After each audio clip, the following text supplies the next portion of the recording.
మరి ప్రథమ అనేటువంటి ఏసీఆర్ రిపోర్ట్ చెప్తున్నటువంటి అంశం చెప్తా ఉన్నాను అధ్యక్ష. 70% 5వ తరగతి విద్యార్థులు కనీసం పదాలు పలకలేకపోతూ ఉన్నారు. 75% మంది అడిషన్ సబ్స్ట్రాక్షన్స్ కూడా చేయలేకపోతున్నారని చెప్పి ఏఎస్సీఆర్ రిపోర్ట్ ఇచ్చిందంటే మన ఈరోజు ఈ విద్యా పరిస్థితి ఎంత దారుణంగా ఈ రాష్ట్రంలో ఉన్నదో, ఎంత స్టాండర్డ్స్ పడిపోయినాయో, మీరు విద్య మీద చూపిస్తున్నటువంటి శ్రద్ధ ఏ పాటిదో ఇది చాలా స్పష్టమైతే ఉన్నట్టుగా కనబడతా ఉంది అధ్యక్ష. మీరు ఎక్కడ కూడా విద్యకు పెడతామన్న 15% పెట్టకుండా కనీసం సగం కూడా విద్య కోసం ఖర్చు పెట్టకుండా ఈరోజు నిర్వీర్యం చేస్తూ ఉన్నారు. అట్టడుగు బడుగు బలహీన వర్గాలు చదువుకునేటువంటి మరి అలాంటి స్కూళ్లలో మీరు ఫండ్స్ అలొకేషన్ చేయకుండా పూర్తిగా ఈ రాష్ట్ర ప్రభుత్వం మోసం చేస్తున్నమాట వాస్తవం కాదా అని చెప్పి అడుగుతా ఉన్నాం అధ్యక్ష. స్టాండర్డ్స్ పోగొట్టి ఆ యూనివర్సిటీలను స్టాన్ఫోర్డ్ యూనివర్సిటీలు చేస్తామని చెప్పడం మరి ఇంతకన్నా దౌర్భాగ్యం ఇంకొకటి లేదు అధ్యక్ష. ఈరోజు కేవలం బడ్జెట్లో కేటాయించిన ఖర్చు పెట్టారు. మరి ఈ రకంగా స్టాన్ఫోర్డ్ తోటి పోల్చుకునేటువంటి ప్రయత్నం చేస్తుండడం ఇది చాలా బాధాకరం అధ్యక్ష. ఈరోజు హెల్త్ బడ్జెట్ చూస్తే అధ్యక్ష 4.22కి తగ్గించారు అధ్యక్ష. హెల్త్కి కనీసం చిన్న రాష్ట్రాల్లో కూడా 8-10% పెడతా ఉంటే అధ్యక్ష మన బడ్జెట్లో 4.2% మాత్రమే, అది కూడా దేశంలో one of the lowest allocations for the health అధ్యక్ష. ఈరోజు వ్యవసాయ రంగం తీసుకుంటే అధ్యక్ష, వ్యవసాయ రంగం ఏ రకంగా పతనం అవుతా ఉన్నదో, గ్రామీణ ఆర్థిక వ్యవస్థ ఎట్లా కుదేలవుతా ఉన్నదో మరి నేను మీ ద్వారా మరి గౌరవ ముఖ్యమంత్రి గారికి చెప్పదలుచుకున్నాను అధ్యక్ష. సర్వే ప్రకారం వ్యవసాయ అభివృద్ధి అగ్రికల్చర్ గ్రోత్ 4.10 నుంచి 2023-24 ఈరోజు 1.40కు పడిపోయింది అధ్యక్ష. అంటే రైతే రాజ్యం అని చెప్పుకునే మీ పాలన వ్యవసాయం దాదాపు స్తంభించిపోయింది. గ్రామీణ ప్రాంతంలో ప్రజలు ఆదాయం పడిపోయి అల్లాడిపోతూ ఉంటే మీరు బడ్జెట్లో వ్యవసాయ రంగానికి కూడా కేటాయించినటువంటి నిధుల్లో కోత విధించడం అనేది దారుణం అధ్యక్ష. మరి వ్యవసాయ రంగానికి కూడా 5.2% మరి బడ్జెట్లో కోత విధించి ఇంకా మీరు మోసం చేసి రైతులు ఇంకా అన్యాయం చేస్తున్నమాట వాస్తవం కాదా అధ్యక్ష. రైతులకు ఇచ్చిన హామీ నెరవేర్చరు, రైతు డిక్లరేషన్ని మీరు ఎక్కడ కూడా పాటించరు, రైతులకు ఇస్తామన్నటువంటి కనీస మరి వారికి గిట్టుబాటు ధర ఇవ్వరు, రైతులకు ఇస్తామన్నటువంటి మరి పూర్తి రుణమాఫీ జరగదు. ఏ రకంగా కూడా రైతుల్ని మోసం చేస్తున్నటువంటి ప్రభుత్వం కనీసం మీరు ఎక్కడన్నా పంట నష్టం జరిగితే మీరు ఫసల్ బీమాలో పార్టిసిపేట్ చేయరు, కొత్తగా వారికి ఇప్పుడు ఎన్యూమరేషన్ చేసి వారికి కనీసం ఆదుకునే పరిస్థితి లేదు. మీరు పూర్తిగా బడ్జెట్లో కూడా అలొకేషన్లో కూడా ఈ రకంగా మళ్ళీ వాళ్ళకి మరి బడ్జెట్ తగ్గించేసి మోసం చేస్తున్నమాట వాస్తవం కాదా అధ్యక్ష. బోనస్లు బడాబాబులకి, బకాయిలు బాకీలు రైతులకి, బడుగు వర్గాలకి మాత్రం మిగులుస్తా ఉన్నారు అధ్యక్ష. ఈరోజు మహిళా సంక్షేమం విషయానికి వద్దాం అధ్యక్ష. మహిళా శక్తిని గొప్పలు చెప్పే ఈ ప్రభుత్వం మహిళా శిశు సంక్షేమానికి బడ్జెట్ ఈసారి 5,850 కోట్ల నుంచి ఏకంగా 3,143 కోట్లకు తగ్గించారు అధ్యక్ష. అంటే 46% కోత అధ్యక్ష. మరి 1 కోటి మంది మహిళల్ని కోటీశ్వరులు చేస్తామని చెప్పేటువంటి ప్రభుత్వం మరి బడ్జెట్ తగ్గించి కోటీశ్వరులు చేస్తారా? మరి బడ్జెట్ తగ్గించేసి ఏ రకంగా వాళ్ళని కోటీశ్వరులు చేస్తారో మరి మేము మీ ద్వారా వారిని అడుగుతా ఉన్నాం అధ్యక్ష. మరి ప్రభుత్వం అసెంబ్లీలో బయట ప్రచారంలో ఒకే ఒక మాట పదే చెప్తారు అధ్యక్ష, 1 కోటి మందిని కోటీశ్వరులు చేస్తాం, 1 కోటి మందిని కోటీశ్వరులు చేస్తాం. ఎట్లా చేస్తారు అధ్యక్ష? మీరు ఎక్కడ కూడా బడ్జెట్ అలొకేషన్స్లో తగ్గిస్తారు, వారికి ఇస్తామనేటువంటి వడ్డీ లేని రుణాలు ఇవ్వరు, వారికి ఏ రకంగా ఆదుకోరు, వారిని ఎక్కడ కూడా వారిని పట్టించుకోరు. మరి ఈ రకంగా కోటీశ్వరులు ఎట్లా చేస్తారో మరి మీ ద్వారా నేను గౌరవ ఉప ముఖ్యమంత్రి గారిని అడుగుతా ఉన్నాను అధ్యక్ష. మహిళలకు ఇస్తామన్న నెలకు 2,500 మహాలక్ష్మి వృత్తిని ఎగ్గొట్టి వారిని ఏ రకంగా కోటీశ్వరులు చేస్తారు? డ్వాక్రా గ్రూపులకు వడ్డీ లేని రుణాలు ఇస్తామని చెప్పి నమ్మించి మోసం చేసి ఏ రకంగా వాళ్ళని కోటీశ్వరులు చేస్తారు? పేదింటి ఆడబిడ్డ పెళ్లికి తులం బంగారం ఇస్తాం ఆశ. అధ్యక్ష, చాలా వచనాలు బాగానే పలుకుతా ఉన్నారు మా మహేశ్వర్ రెడ్డి అన్న, కానీ 2014 తర్వాత మీ గవర్నమెంట్ ఇప్పటివరకు సెంటర్లో ఉంది. కనీసం ఇవాళ మరి దివ్యాంగులకు ఇచ్చే 300 పెన్షన్ గంతే ఉంచిరు మీరు. అదేవిధంగా వితంతులకు ఇచ్చే 200 ఉంచిరు, అది పెంచలేదు.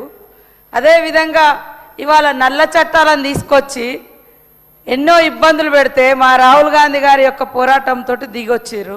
వ్యవసాయం గురించి మీకు మాట్లాడే అర్హత ఉందా అధ్యక్ష?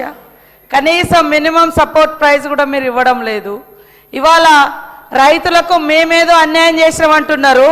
16 లక్షల కోట్ల రూపాయలు మరి పెద్ద బడా బాబులది మాఫీ చేసిరు, కానీ దేశవ్యాప్తంగా ఉన్నటువంటి రైతుల యొక్క రుణమాఫీ ఎందుకు చేయలేకపోతున్నారు అధ్యక్ష? చేయాలి కదా అధ్యక్ష. ఈ దేశం వ్యవసాయక దేశం అధ్యక్ష, అత్యధికంగా వ్యవసాయం మీద ఆధారపడి ఉండే దేశము. ఈ దేశానికి మీరు 10-12 సంవత్సరాలుగా ఏలుతున్నారు. మరి మీ ఉద్దేశంలో ఎట్లుంటుంది అధ్యక్ష? వాళ్ళ ఉద్దేశంలో సబ్సిడీస్ ఇస్తే సోమరిపోతులు అవుతారని మాట్లాడుతూ ఉంటారు. కాబట్టి ఈరోజు మీరు మాట్లాడే ముందు ఇక్కడికి ఈ రాష్ట్రానికి మీరు ఏమి ఇస్తున్నారు, కనీసం ఏమన్నా వేతనాలు పెంచిరా? ఈవెన్ మీరు ఒప్పుకున్న గవే 2014లో కాంగ్రెస్ పార్టీ దిగిపోయేటప్పుడు ఉన్నటువంటి వేతనాలనే దివ్యాంగులు కావచ్చు, విడోస్ కావచ్చు, అంగన్వాడీస్ కావచ్చు, గవే కంటిన్యూ అయినాయి. ఇక్కడ వచ్చిన రాష్ట్రాలు పెంచుకుంటూ వచ్చినాయి కానీ మీరు ఇవ్వలేదు. కొత్తగా రేషన్ కార్డుల కోసం, రైస్ కోసం కూడా మీరు కొత్తగా ఎలాంటి ఇవ్వలేదు. కాకపోతే మా బొమ్మలు పెట్టాలని మాత్రం అంటూ ఉంటారు. ఇంకొకటి అధ్యక్ష, మాట్లాడితే మరి వడ్డీ లేని రుణాలు ఇవ్వట్లేదు అంటారు. చర్చకు మేము సిద్ధంగా ఉన్నాం. ఇప్పటి వరకు 57,000 కోట్ల రూపాయలు ఇచ్చినాం. దాంట్లో 1,300 కోట్లు వడ్డీ చెల్లించినాం. మిగతాయి చెల్లిస్తాం ఖచ్చితంగా. మీరు పెట్టినటువంటి మహిళా బడ్జెట్ సంబంధించి మహిళల రుణాల శాఖ వేరు, దట్ ఈస్ మన ఆర్డీ డిపార్ట్మెంట్ సార్. పంచాయతీ రాజులో మన సెల్ఫ్ హెల్ప్ గ్రూప్స్ ఉంటాయి. మహిళా శిశు సంక్షేమ శాఖ వేరే, మహిళా సంఘాలది పంచాయతీరాజ్ శాఖలో రూరల్ డెవలప్మెంట్. అది మన రూరల్ పావర్టీని ఎలిమినేట్ చేయడం కోసం జరుగుతున్నటువంటి సెర్ఫ్ సంస్థ ద్వారా జరుగుతుంది. కాబట్టి మీరు కొంచెం, మేము ఎక్కడ బడ్జెట్ తగ్గించలే, పెంచుకుంటూనే వచ్చినాం. కేంద్రం మాత్రం మాకేం సపోర్ట్ చేయట్లేదు. ఆ రకంగా మీరు సపోర్ట్ చేయించండి. 8 మంది ఇక్కడ మీరు అష్టదిగ్గజాలు ఉన్నాయి. అష్టదిగ్గజాలను ఆడ గెలిపించారు. 8 మందిని ఇక్కడ, 8 మందిని అక్కడ గెలిపించారు. మీరు తీసుకురండి. ఇన్కమ్ అంతా మా దగ్గర నుంచి మాత్రం ఫుల్గా ఫండ్స్ మరి పన్నులు తీసుకుంటా ఉంటారు. కేటాయింపుల కాడికి వచ్చే మా మీదనే రాళ్ళేస్తూ ఉంటారు. మీకు బాధ్యత లేదా? మీరు తీసుకురావద్దా? మేము 6 గ్యారంటీలు అమలు చేయట్లేదు. 6 గ్యారంటీలు ఇవ్వందే 0 బిల్లు కరెంటు బిల్లు ఇస్తున్నాం. అదేవిధంగా మరి ఇవాళ 4.5 లక్షల ఇల్లు ఇందిరమ్మ ఇల్లులు ఇచ్చినాం. అదేవిధంగా మహాలక్ష్మి ఇచ్చినాం, బస్ ఫ్రీ ఇచ్చినాం. ఇవన్నీ ఇవాళ బోనస్ ఇస్తున్నాం. అదేవిధంగా రైతు భరోసా కింద మరి డబ్బులు ఇవ్వడం జరుగుతుంది పెంచి. ఇవన్నీ ఇస్తూనే ఉన్నాం సార్. ఊకదంపుడు ఉపన్యాసం లెక్క ఇస్తలేరు. 1-2 ఉన్నాయి, ఇస్తాం తప్పకుండా. మీరు అక్కడ రాష్ట్రాలలో ఇవ్వకుండా ఎగ్గొట్టినట్టు కాదు. మా ఆర్థిక వ్యవస్థ ఇబ్బందులలో ఉంది కాబట్టే మేము ఆగినాం సార్. తప్పకుండా మాకు ఆ చిత్తశుద్ధి ఉంది, ఇస్తాం సార్. ఏమన్నా అంటే కోటీశ్వరులను చెప్తా అంటారు అనడం, కలగనడం తప్ప అధ్యక్ష. మేము మా గవర్నమెంట్ వచ్చినాక 4,70,000 మందిని మరి వాళ్లకు చిన్న బిజినెస్లు పెట్టిస్తే వాళ్ళు ఒక వ్యాపారవేత్తలుగా తయారవుతున్నారు అధ్యక్ష. మేము కలగంటున్నాం 1 కోటి మంది మహిళల్ని కోటీశ్వరులను చేయాలి. తద్వారా ప్రతి కుటుంబం సంతోషంగా ఉండాలంటే, ఇంట్లో ఇల్లాలు సంతోషంగా ఉండాలని మేము ప్రయత్నం చేస్తున్నాం, సంకల్పం పెట్టుకున్నాం అధ్యక్ష. దాన్ని ఎగతాళిగా 1 కోటి మంది అన్నారు. ఎక్కడ ఒక్కొక్క స్టెప్ వేస్తూ ఉన్నాం. గతంలో మొత్తం 10 ఏళ్లలో 1,15,000 కోట్లు ఇస్తే మేము ఇప్పుడు ఈ 2 సంవత్సరాలలోనే దాదాపుగా మరి మేము 57,000 కోట్లు ఇవ్వడం జరిగింది. ఆ వడ్డీ కూడా ఇంకా చెల్లించేది ఉంది, చెల్లిస్తాం. నెక్స్ట్ బడ్జెట్లో కూడా మహిళల వడ్డీలకు సంబంధించి 2,500 కోట్లు పెట్టిన వడ్డీ డబ్బులే, అవి కూడా ఇస్తాం అధ్యక్ష. ఇక నెలవారీ పెన్షన్ సంబంధించి కావచ్చు, రైతుల నెలవారీ పెన్షన్ ఎడిపోయింది అధ్యక్ష. బీజేపీ వాళ్ళు అన్నటువంటి మరి హామీ, ప్రతి అకౌంట్లో కాలాదాన్ లాతాహు అకౌంట్ మే ఏమంటారు వేస్తామని అన్నారు సార్. ఏది సార్? 12 సంవత్సరాలు అవుతుంది. మేము వచ్చి 2 ఏళ్ళు అవుతుంది అధ్యక్ష. మేము వచ్చి 2 ఏళ్ళు అవుతుంది. సంవత్సరానికి 2 కోట్ల ఉద్యోగాలు ఎక్కడ పోయినాయి అధ్యక్ష? మేము వచ్చినాక దాదాపుగా 70,000 ఉద్యోగాలు మరి మేము ఇవ్వడం జరిగింది అధ్యక్ష.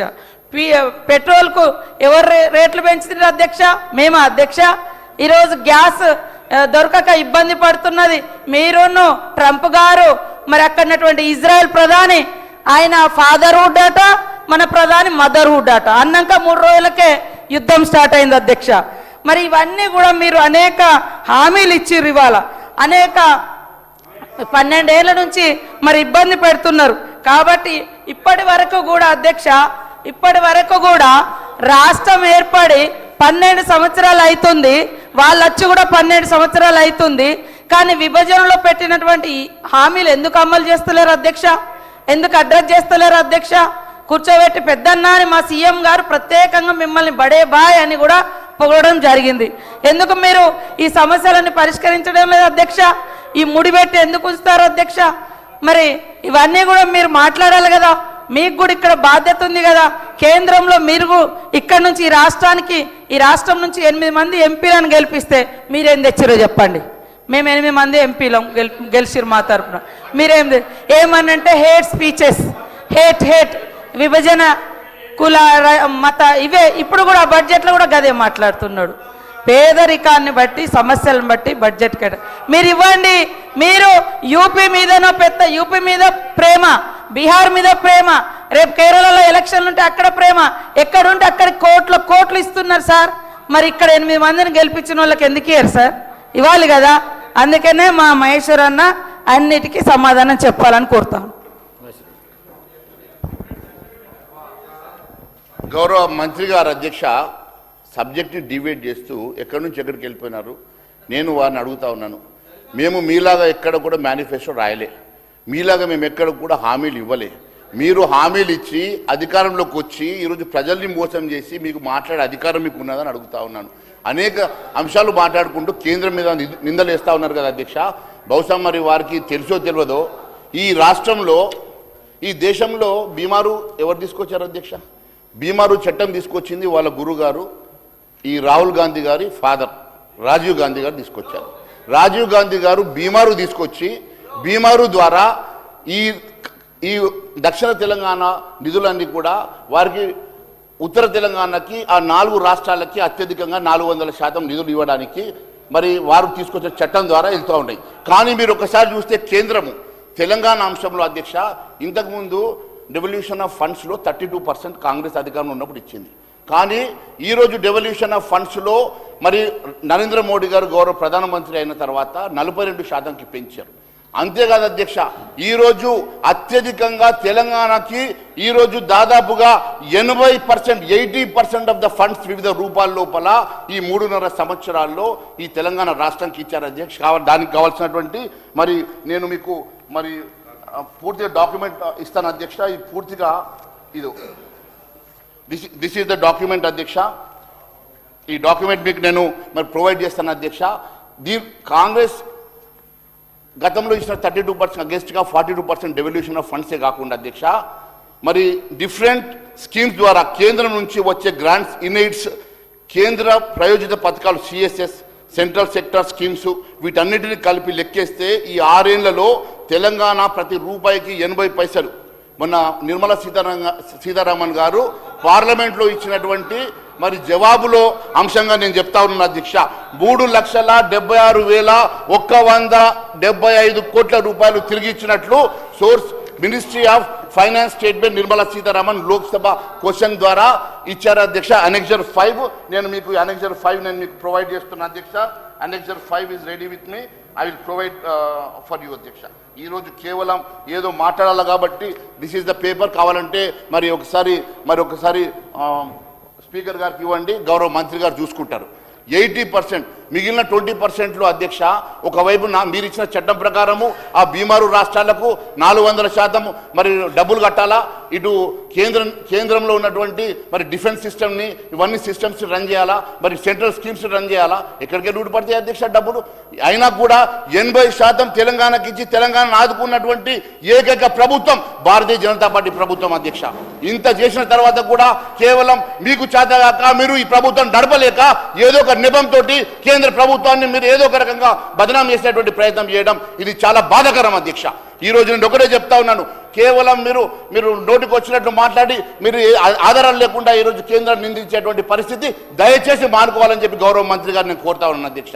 దాని మీద డిబేట్ పెడతామంటే పెట్టండి, షార్ట్ డిస్కషన్ పెట్టండి, మీ చేతుల్లో ఉంది.